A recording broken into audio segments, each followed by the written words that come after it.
plant a pecan tree there just fine. Okay, so we're going to go ahead and get started. So today's presentation is on right tree, right place. So this is a variation on right plant, right place, because trees have some more things to take into consideration. So this is a reminder for really everybody. This is a webinar, so everybody is muted, everybody's camera is off. So just make sure if you are not hearing me right now, this doesn't really help, but hopefully you can read, to check the audio to make sure that you can hear everything. And again, you can have the chat private or for everyone.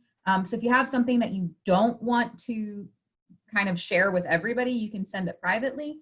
But you might want to kind of say in front, you know, don't share, because when we look at it, we don't necessarily notice right away the privacy level of the comment because it just comes in all at once.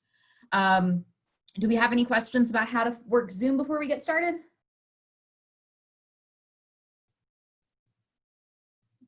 Sure, most of you have experienced at least one Zoom class by now, since there's been so many being offered lately. All right, so when we talk about trees, everybody knows that most trees are really long-lived. So when you're planning your landscape, it's really important to make sure that you're planning for the adult size and shape of that tree, not for how it looks in the landscape right now, because trees are going to grow both in height and in width.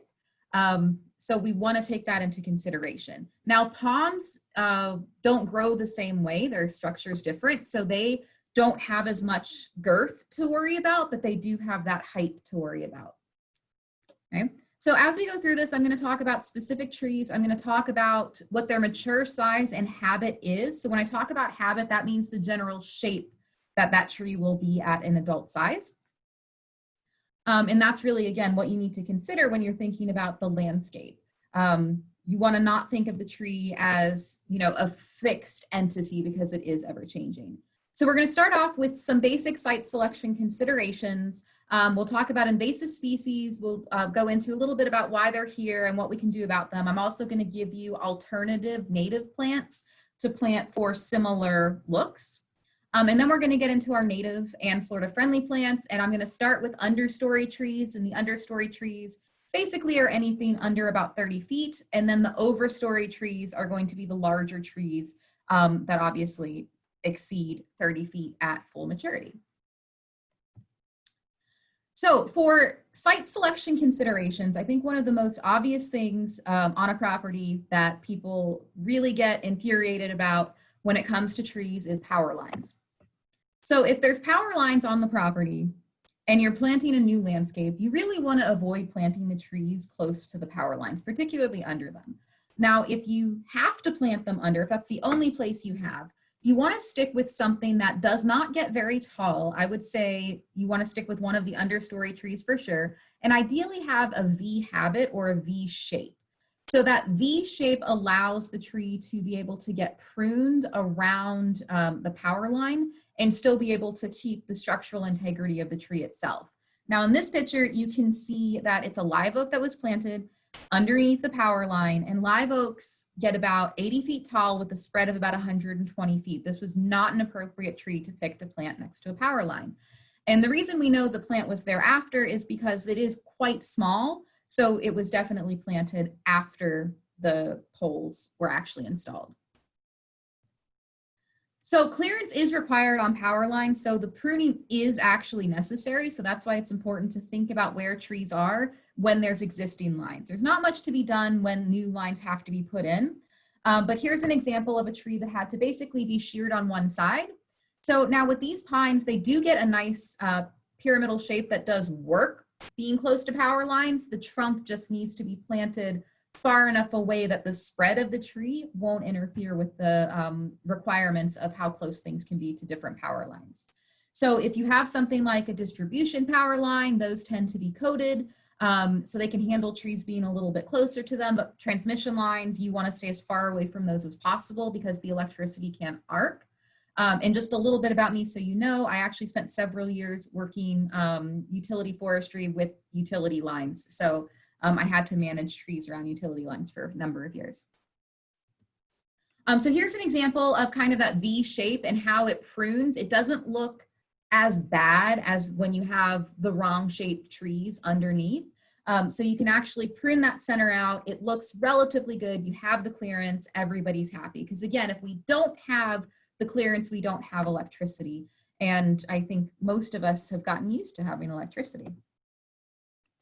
So there can potentially be future issues. So maybe you have smaller plants that were planted, or you see plants in these new constructions that are going on. They're planted, they're approved as part of the certificate of occupancy, but they may still cause problems later on. So again, something to consider. For these trees, they're planted set back, which is good. But because they are a large canopy tree, it's highly likely this is going to become an issue for those power lines later on. So the other thing that you will notice in your yard, other than if you have power lines, will be your house. So proximity to the house is something to consider. So this is an oleander. In full disclosure, all of these that are too close to the house are actually at my house, but I just moved here and all of these will be removed. So this is an oleander. An oleander is not a tree, it's actually a shrub, but it's a shrub that actually gets between 8 and 10 feet tall. There is no reason the trunk should have been planted literally right next to the house and under the eave. Not only does it cause a plant to lean to try to get to the sun, but you know you're going to have to do really heavy pruning on that plant, which isn't necessarily good for the plant and also is an awful lot of work. So why would you want to make yourself have a bunch of extra work? I'm sorry, my phone's ringing and I really don't know what to do to make it stop. So I'll just keep going. So this is obviously way too close to the house. Another example here is this crepe myrtle that again was planted far too close. So crepe myrtles, there are a ton of different varieties from dwarf sizes to very large sizes. And really none of them, except possibly the dwarf, will work well in this location. It's literally right up against the house, which basically means, again, you have to pretty much butcher the plant to get it to work in that area. And that's not something that you want to do. You want the plant in a location that you will end up having actually minimal maintenance on. And if you plant trees where you will have that, that again gives the trees more space, they're going to be more healthy, and you're going to have less work, either personally or you're going to have less expense paying somebody to do the work for you. So these two trees were planted on purpose, and we're going to talk about another issue that we can have, especially if you're moving to an area that doesn't have anything to do with you selecting where the plants go, but it's advantageous tree growth. Sort of like if you were here at the beginning, I joked about Kathy down in Claremont letting the squirrels plant the pecan tree for her. A lot of times that's what happens. Animals will either plant the seeds or animals will defecate with the seeds in them and then they can sprout, which generally leads to plants being in places you don't want them to be. So you can see here, this tree is about 6 inches from the eave of the house. That one's also going to be coming out. It's just way too close. Now, another example is actually this pecan tree that was planted by a squirrel several years ago that is far too close to that building. And also being a historic building, that's actually one of the Frank Lloyd Wright sites on Florida Southern College campus. The roots very well could cause a problem for that building if it hasn't already, just because that building is partially underground and the roots are right there. That was not part of the landscape. It was planted, and then it is a very pretty tree and it's nice to have around if it was in a different location. So that's the short version of everything I'm talking about as far as considerations before we move on to invasives. But before I move on, I want to give you guys a minute. If you have any specific questions about site considerations that weren't covered, I'll give you a minute or so to maybe type those questions in before we move on. And while you're typing, I'll just talk a little bit about invasives. So invasive plants generally were introduced as a part of the ornamental trade because they were pretty. So there's usually some sort of aesthetic benefit to these invasive plants. But the problem is they're invasive, but we didn't know that when we first introduced them. It wasn't until after they were here that we realized, oh, the fact that they are so easy to grow is actually bad because they start to take over the natural areas. And now that we know more, we can look at plants coming in and kind of indicate, we can kind of figure out if they have invasive potential and then either avoid them or watch them to see if they turn into invasives. All right, well, I don't see any questions regarding anything to do with site selection, so we're gonna go ahead and move on. So from here on, each slide is going to be dedicated to a single tree. And the way I'm going to have it is, for the most part, there's going to be a nice picture of the tree, and then I'm going to have some facts about it. So first up is a camphor tree, and this is invasive. Now, instead of giving you the facts about how big it is or where you should grow it, I'm going to tell you what to substitute. So to get something similar in look and shape, you would want to substitute a live oak rather than a camphor for the area. Now, if we do look at the placement of this particular camphor, that is a nice shade tree for the house, but it does have a lean towards the house. So that's really not the ideal location for that specific tree. Now, next up, I have an ear tree, and I don't have a whole picture of the ear tree because it's actually hard to identify from the whole sprawling mess. It's easier to identify by saying, if you see seed pods like this in your yard, that means there's an ear tree nearby. So ear trees are another invasive plant. Now, to sub this, you can sub the native sweet acacia. It has similar leaves and similar colored flowers, but the seed pods are going to be totally different. Now, a slight difference is the sweet acacia is significantly smaller than the ear tree. Okay, next up, we have mimosa, which the mimosa tree is again an invasive. And this is another one you can sub the sweet acacia for. The flowers are similar in that they have the long filament and anther on them, which is what those the pink parts are. That's actually the male part of the flower. But the sweet acacia has yellow flowers rather than pink. But they do have very similar general shapes to the tree and very similar leaf structures. So in a landscape, they would actually work relatively well as a replacement if you're taking out the invasive mimosa and looking for something else. Okay, so next up is Brazilian pepper. And Brazilian pepper, I always wondered why we introduced Brazilian pepper, because it was introduced for ornamental reasons, obviously, but we have so many native hollies that we could use for the same aesthetic. I've always been confused as to why we bothered bringing in a plant when we had plants here that had similar looks. So again, this is invasive, and this is actually an invasive prohibited, where it's actually illegal to have the plant in your possession or to have any parts of it. So something to watch out for here is sometimes the seeds are actually sold as pink peppercorns or in mixtures of peppercorn, peppercorn grinding mixes. So you want to be careful of that, because if you have those and then you dispose of them, that could lead to them actually sprouting. And there's also an occasion, especially around Christmas time, where you get wreaths made of this and the seeds will be on it. And those seeds, if they fall on the ground, they will sprout. They have a very high success rate with their seeds. And it is very hard to control. Most typical methods of control, the Brazilian pepper laughs in our faces. It doesn't want to burn. It doesn't want to have herbicide. So to substitute, again, literally any holly is going to give you a very similar look without as many problems. All right, so Chinese tallow is our next plant. Now this one again was introduced for the ornamental trade because it has actually really interesting leaves. It does have really interesting flowers as well. But this is another invasive prohibited. It's technically illegal to have, and it's highly encouraged if it's in your yard to remove it. And the thing is with this is it actually releases toxins that alter the soil chemistry that make it harder to plant other plants where it's at.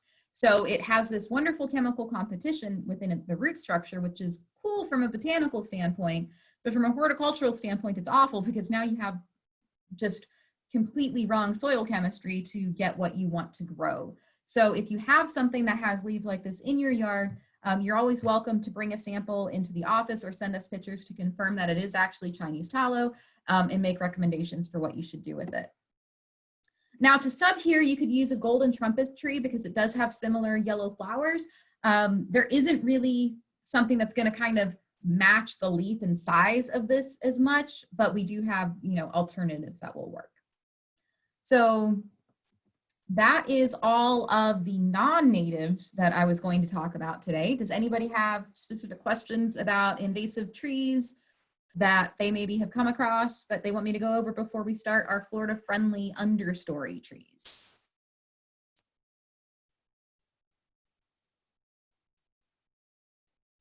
All right, while we wait just to see, I'm going to tell you that understory trees are going to be our smaller trees. So when you talk about a forest, you have different layers, and understory is everything under the overstory, basically. So most of these trees are going to be no more than 30 feet tall at their mature height. And you'll notice that there's a lot of these that are adapted to full sun to part or even full shade. Whereas when we talk about overstory, you'll notice a higher percent that require full sun. We do have a few smaller trees that require full sun, sweet acacia being one of them. So it's a good one where if you just want a small tree in your yard and you have full sun, that's a great tree. It also smells really good. All right. Reggie, okay, so, yes. Jamie, Leslie Lightborn wants to know, what do you recommend to get rid of the stumps of the invasives, especially camphor? I actually recommend if you're having the tree taken down, see if they can come grind the stump for you. And if you already have the tree, again, see if somebody will grind the stump. That'll kill it pretty well. You can attempt to put Roundup. You just have to make sure that it is a broadleaf Roundup. And all you have to do is spray the outside of the trunk where the cambium tissue is, because that's the growing layer you want to kill. But I don't know that that's the most effective. The most effective thing I know is a chemical you guys can't actually get unless you have a license for it. So if you have a license, you can email me and I'll tell you exactly what it is, but I don't want to share because most of you shouldn't have a license. But Roundup, not shouldn't. It's not like you can't get the license. It's just highly unlikely that you have it. But Roundup is something that you can do. But again, if you just grind the stump, that should take care of it. Do we have other questions? Yes, Judy wants to know, I find Clendon drones or something like Clerendrons tend to run. Are they invasive? Clendon drones. I'm going to have to get back to you on that. I haven't actually looked those up recently, so I need to check because sometimes plants change on the invasiveness. Wanda, do you mind taking a note on that? And I will get back to you on that a little bit later. And then Carol wants to know the Tabebuia tree has so many seedlings out there. Is it true? Is it a tree that they are considering as invasive? It's not considered an invasive at this time, and it's actually one of the trees that's in my overstory tree list. Now, the Tabebuia is one of the ones that the further south you get, the more chance of becoming invasive it has. But there are actually certain plants that we can't grow in South Florida, but it's okay to grow here because they aren't invasive here because the cold helps to actually control them. And the South Florida doesn't get the cold snap as much, so they tend to go kind of crazy. All right. That's it. That's it. Okay, great. So we're going to go ahead and move forward. And so a lot of the trees in our understory are really great flowering trees that people tend to forget about. First up, we have our flowering dogwood.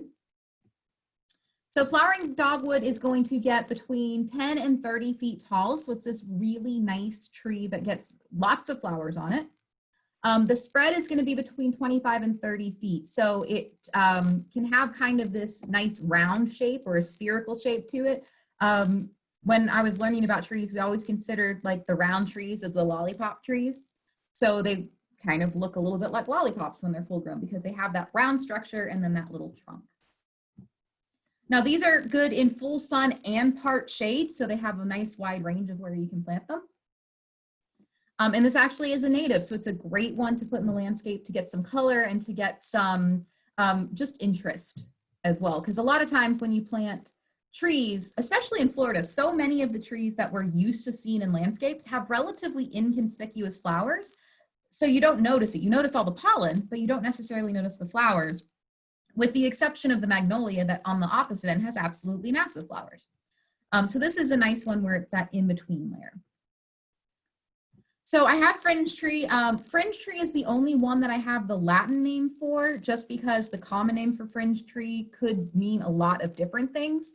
And if you want the Latin names for any of these, I can supply them. I can also give you Edith's sheets and links to extra information about any of them.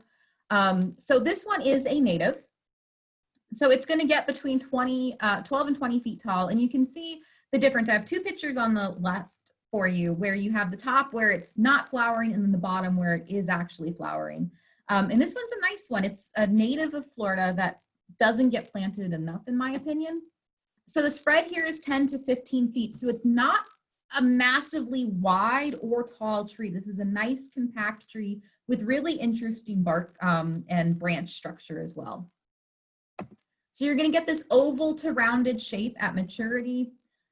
Again, this one's full sun to part shade, so it's perfect. This one's a good one also around buildings because you have the sun moving, so sometimes it's in full sun, sometimes it's in part shade.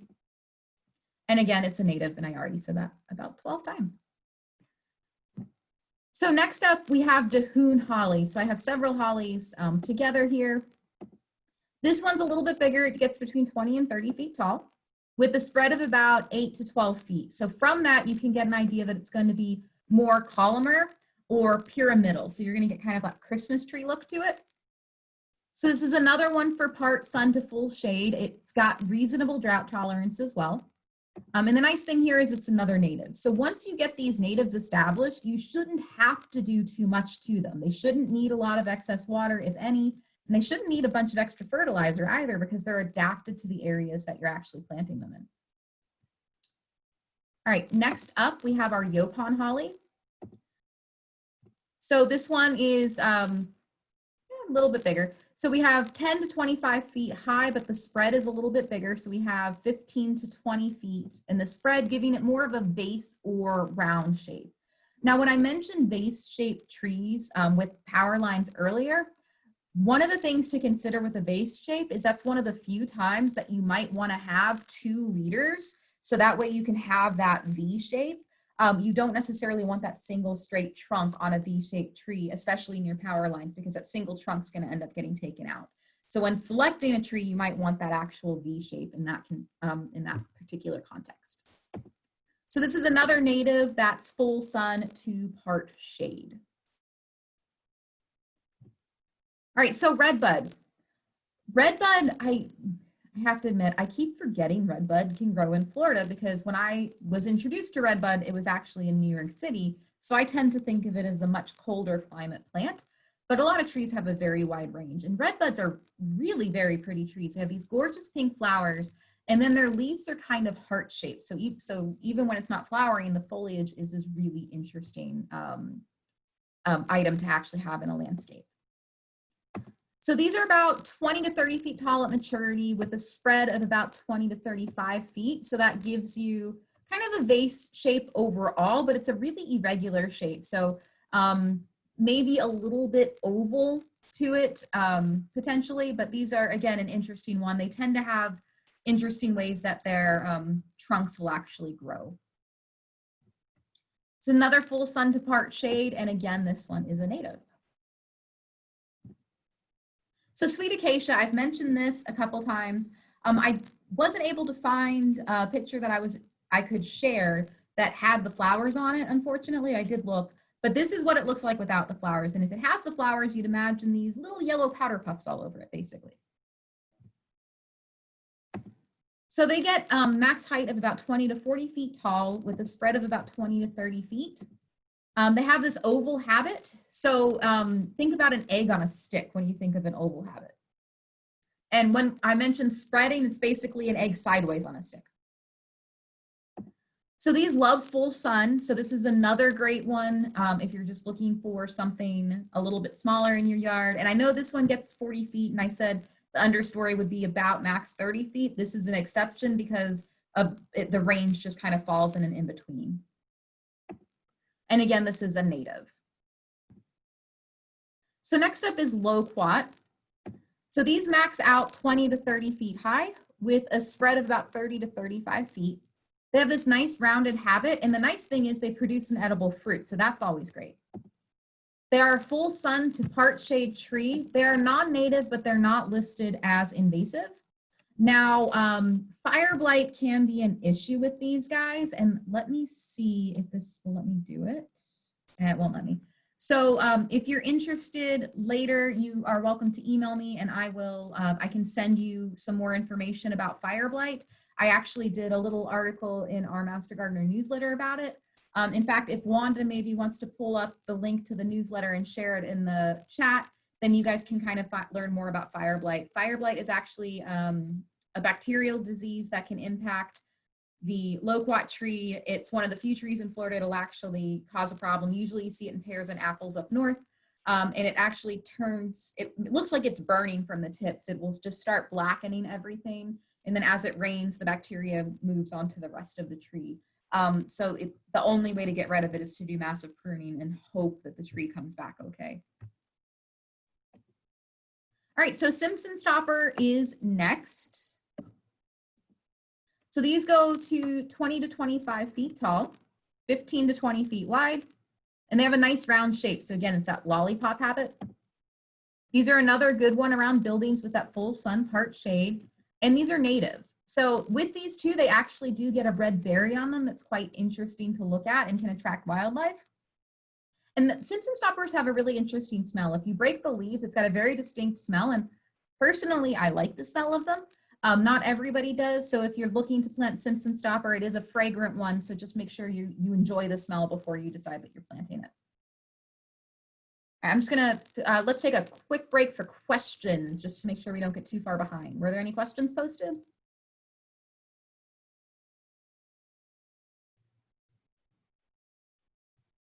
Let's see.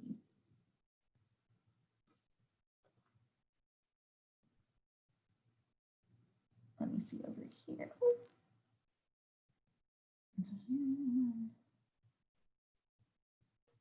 Oh, Judy had a question about zones, but I'm not sure what the reference to was anymore. Okay. I want to know what variety name of the native for dogwood? I think it's Cornus virginiana. Mm-hmm. How close can acacia be planted near a house? So if we go back and look at how wide the acacia gets, you want to keep that trunk about half that width. So I can go back for just a second to look. I don't remember the exact, oh, there we go. So with the acacia, with that max spread of 30 feet, you would want to make sure the trunk of the tree is at least 15 feet from a structure. That way you should have clearance with really minimal pruning.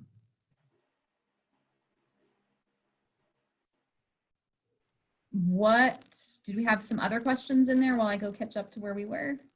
Yeah, are all these trees for the same zone? Well, with the trees I'm talking about right now, I'm mostly focusing on what you're gonna find in Lake County, but pretty much almost all of them will continue to grow even into South Florida. Because I know we had some people in Naples and a little bit further south as well. Most of them, especially the natives, will grow down that area too. Okay, that's it. All right, that's it. Oh, great. Glad to get caught up. I don't want to have the questions sit too long and then us have to go back if we needed to reference anything. So next up is, it's a crepe myrtle. This one kills me when I see the pruning that gets done to it every spring.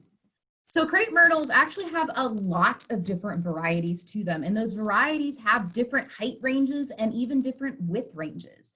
So you can get crepe myrtles that are less than 5 feet. You can get 6 to 12 feet, 15 to 30. It's really important to figure out what variety you have and what that max size is, because that really dictates where you should plant it.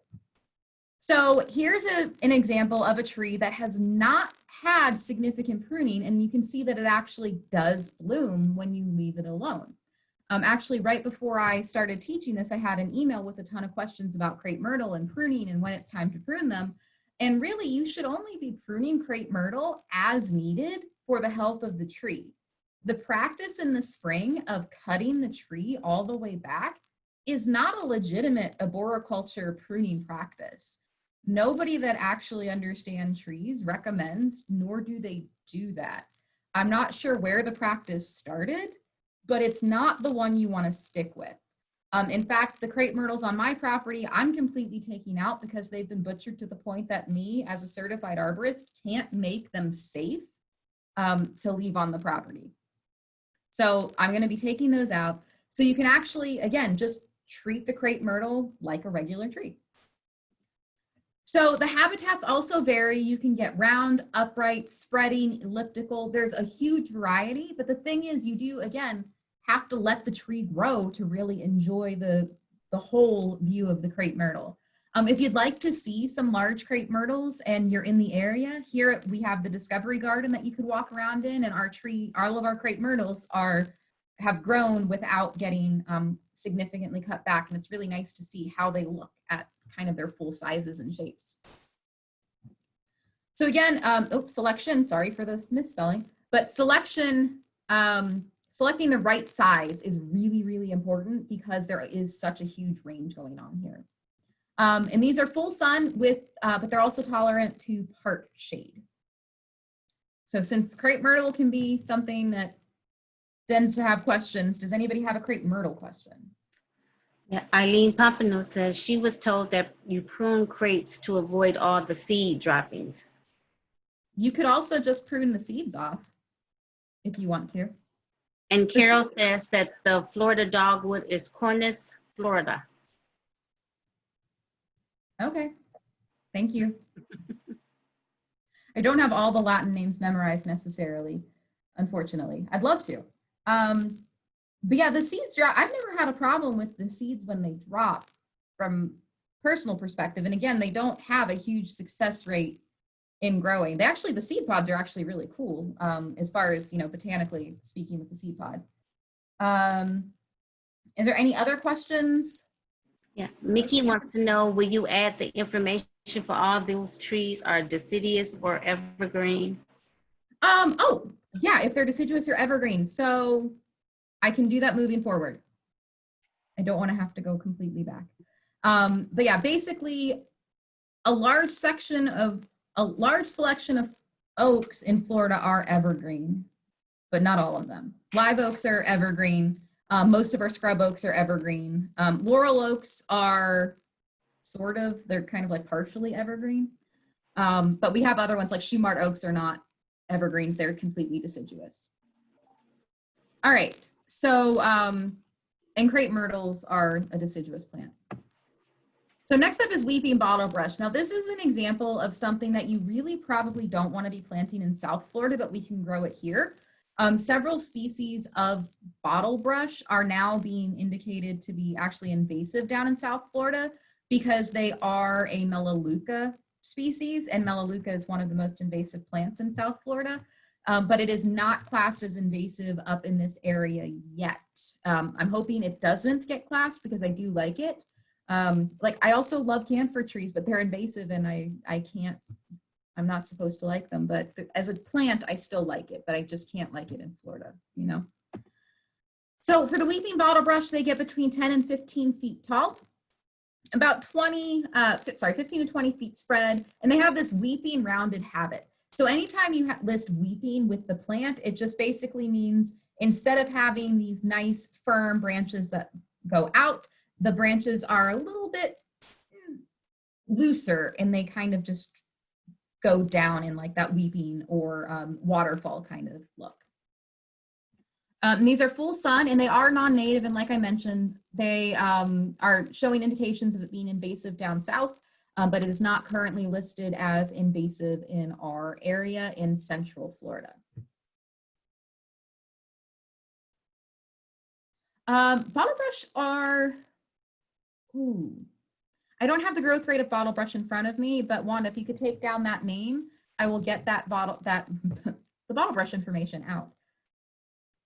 So next up is Tabebuia, specifically the golden trumpet tree. So Tabebuia used to actually be the genus name for this tree, but then it was the genus name and the common name for a lot of people, but then the scientific name changed, so the genus is no longer Tabebuia. But I know I grew up just commonly calling it Tabebuia. Interesting fact, the leaves have a palmately compound, like 5-finger going on, which is interesting because that's how I always remembered it. But these have gorgeous flowers on them that you'll see coming out. And they're relatively, they're nice trees. So 25 to 30 feet tall with a 25 to 35 foot spread with this rounded habit. They do enjoy full sun. They're a non-native, but they are native down more in the tropics. So this brings us to the end of our understory. So I'm going to give you guys a minute or so for questions before we move on to our overstory trees.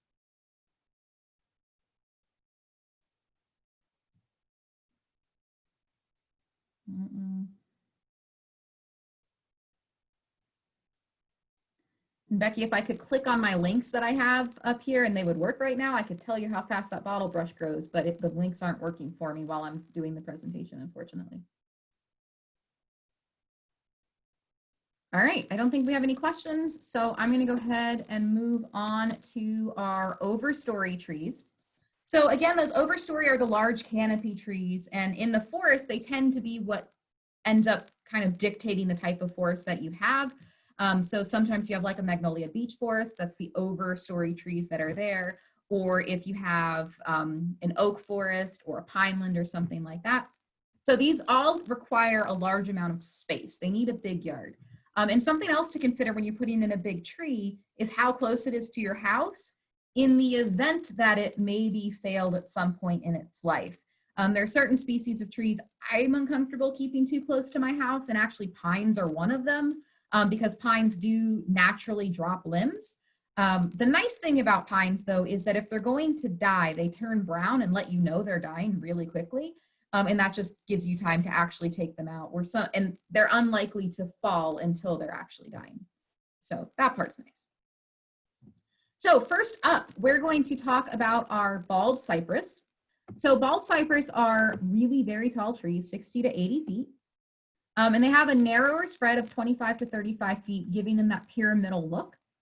And they do like full sun to part shade, and they're a native. You also do not have to plant these in a wet environment. They are actually drought tolerant as well. And they, from everything I've read, they don't get the knees unless they're in a wet environment. But if you do have a wet environment, these are a great plant to actually put in your wet environment to have trees. So if you're looking for something near a lake, cypress trees are really great to put in.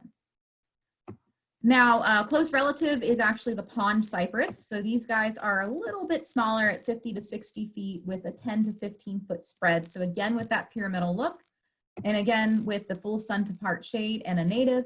And these are another one that they don't really have significant growth with their knees. So you can grow them somewhere, not necessarily in water if you didn't want to grow them along a lake if you wanted it in your yard instead.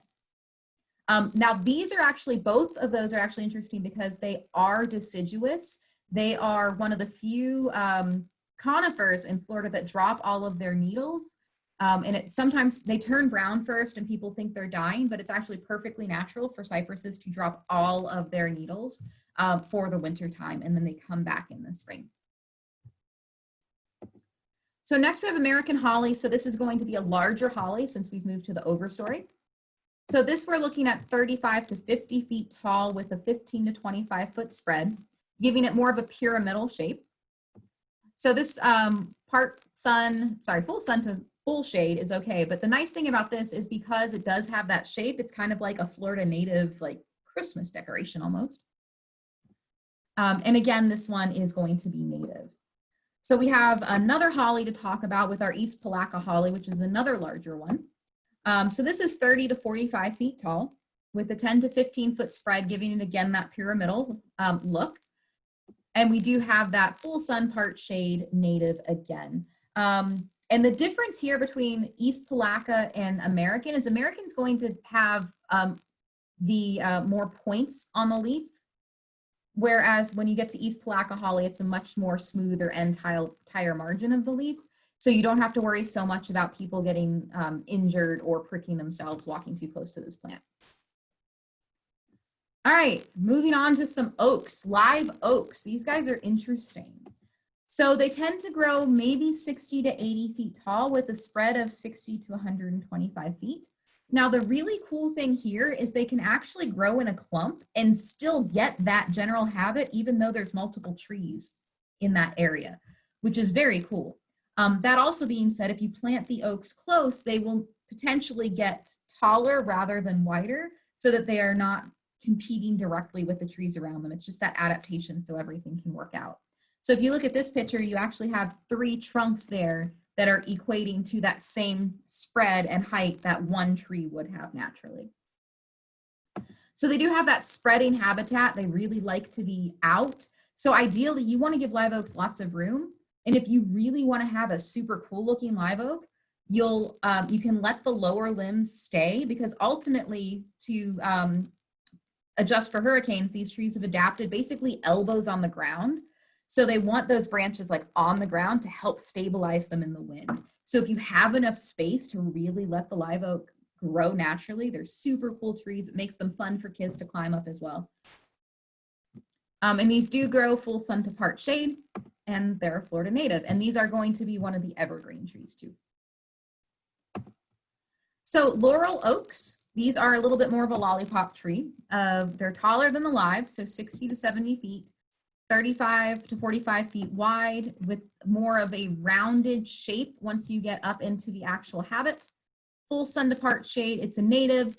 It's a semi-deciduous because it does drop more leaves than say a live oak does, but it generally always still has leaves on it. Now these are much shorter lived trees than live oaks and tend to have more failures near the end of their life than a live oak does. So live oaks, usually you can kind of tell what's happening. Laurel oaks don't necessarily communicate the problems to you as well as you'd hope.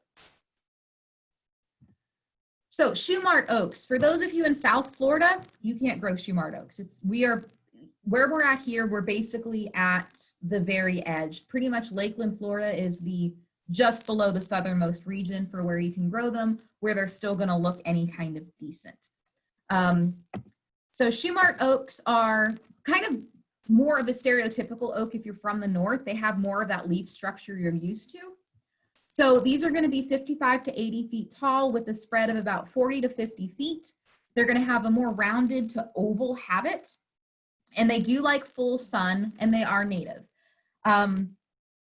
Now, again, we really can't plant them further south. This is where we're at with them, and they actually do have nice fall color. That's what this picture is. So it's something that, we don't get a lot of interesting fall color in Florida. So this is one of the plants that will give it to us.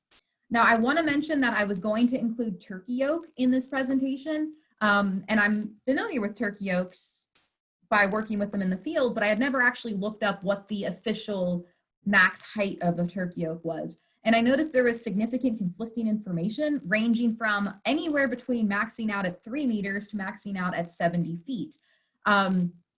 So I've seen them really very tall. So if you're out selecting trees for your landscape, unless you have a lot of space, I don't recommend grabbing a turkey oak.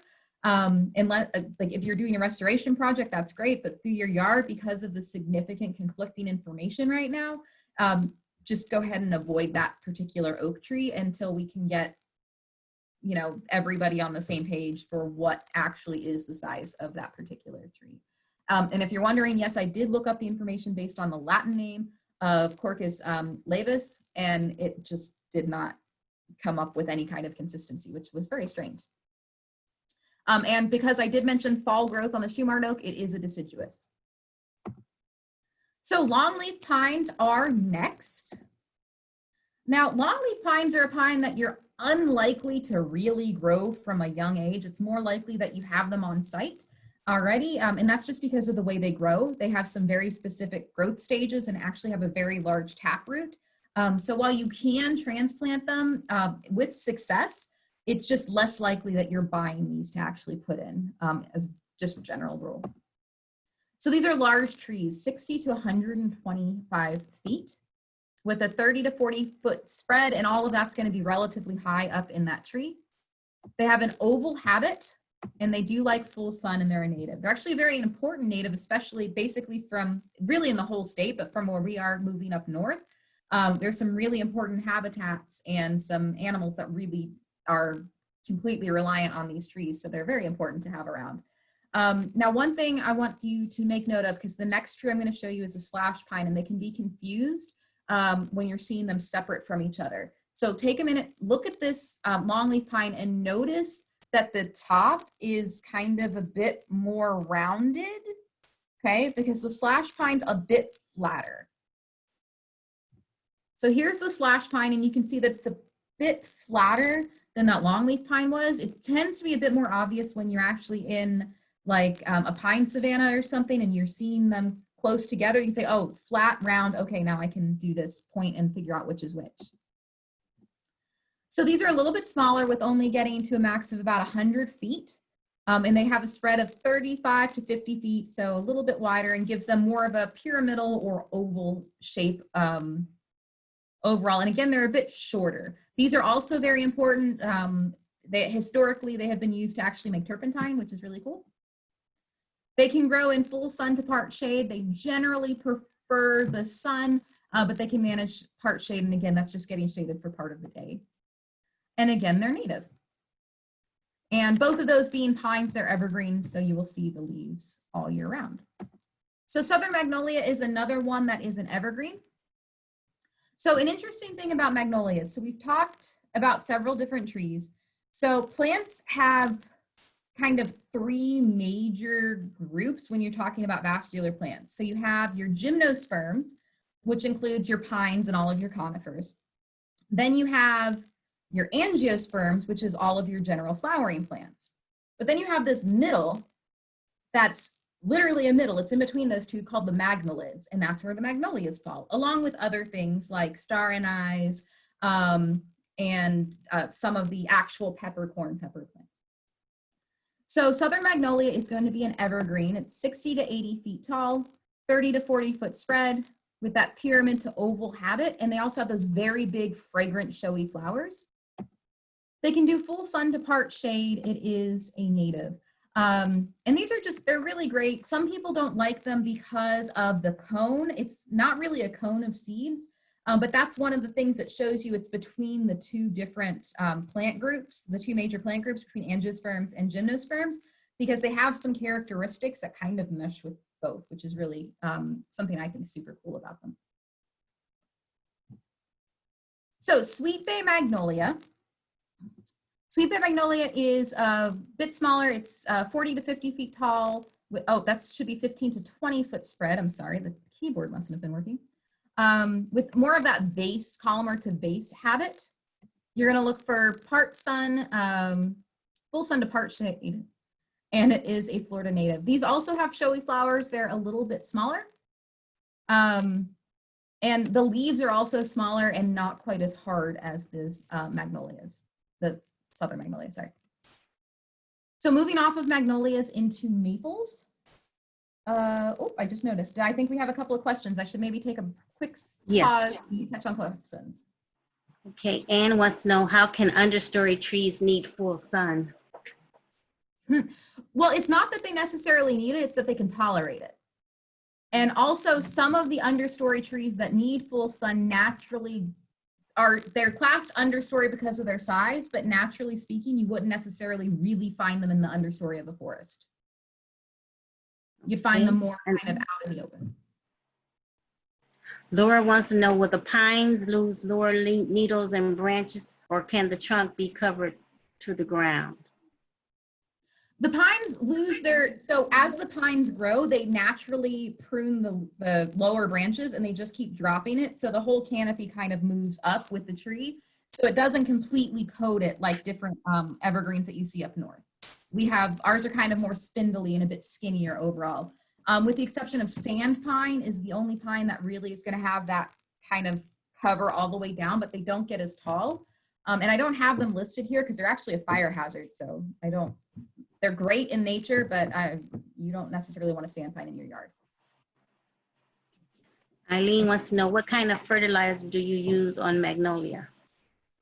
If the magnolia is needing fertilizer, you can use kind of like general fertilizers for everything. The best thing to do is test the soil to find out what nutrients you're low in though, to really figure it out. But magnolias should not need large amounts of fertilizer.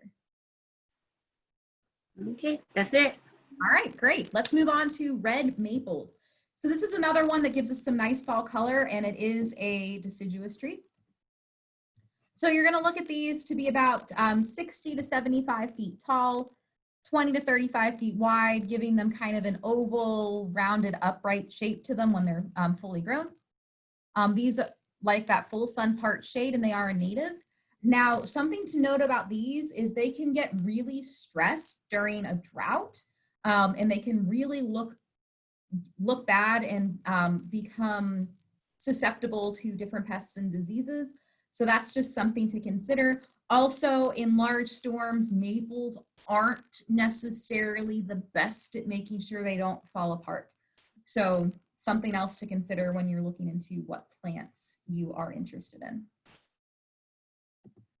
All right, so I believe this is our last plant. It's the Norfolk Island pine.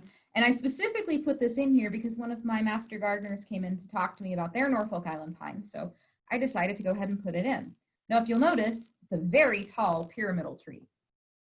So they get between 60 and 80 feet tall with a 12 to 20 foot spread. Again, really columnar, really pyramidal, full sun. They're not native, and at this point, they're not listed as any kind of invasive. But I have seen people top these trees. These trees do not do well with topping. Most trees don't, but these are, you can't top these. They're not going to handle it well. The sprouts that are going to come back are going to have super weak branch attachments. It's just going to be dangerous. So unless you want a tree that large and tall in your yard, just honestly plant something else. It's going to make your life easier down the road. All right, and that actually brings us to the end. So I want to thank everybody for coming. See if we have any additional questions. My contact information is down there as well. So if you'd like more resources on any of the plants, I can email you some more things. And the two questions I wasn't able to answer right now, Wanda took down your names and we have your emails, and I can get back to you. Fingers crossed I can get back to you today, but it might be Monday before we actually get the list of all the emails back. But if you asked a question and want to get it today, there's my email and you can email me the question. I get back to you faster. The PowerPoint won't be posted, but the video will be posted on our YouTube, hopefully sometime next week. Thank you, Judy.